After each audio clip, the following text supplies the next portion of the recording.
Pag-aarangkada ka, so kahit naman sana, di ba, akit yan ng hagdan. Anong unang apaka mo, di ba? Unang hagdan, sumunod, pangalawa, pangatlo.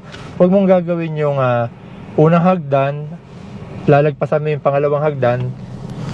So, pwede nyo ginagawa natin sa hagdan, di ba? Pero sa kotse, huwag nyo gagawin yun, na naka first gear ka, or ang tawag sa amin yung mga batang 80s, 90s, primera, segunda, tercera, kwarta, quinta. No, ito yung reverse.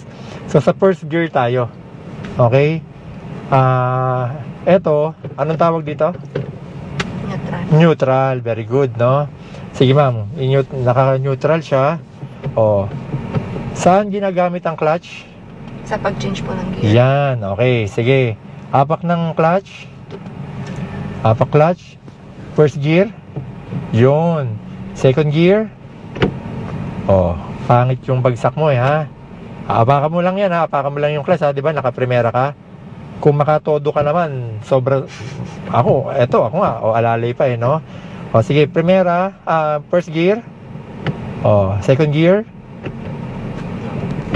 O, balik ulit ang first gear. Second gear. Yun, ganun lang kaswabe. Kasi yung ginawa mo kanina, parang ka naman mga ngarera nun. No? Relax lang ha. Third gear.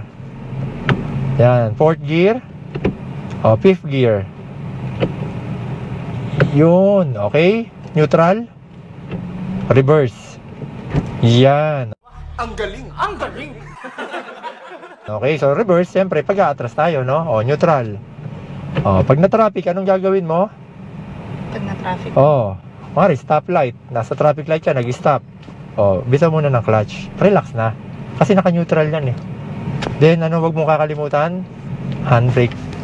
Maraming aksidente sa traffic light na may mga umaatras. Or kahit na traffic lang, walang traffic light. Heavy traffic. May mga umaatras na sasakyan. Kasi naka-release ang paa nyo sa preno. Naka-relax yan, dalawang ganyan. Hindi ka naman naka-handbrake.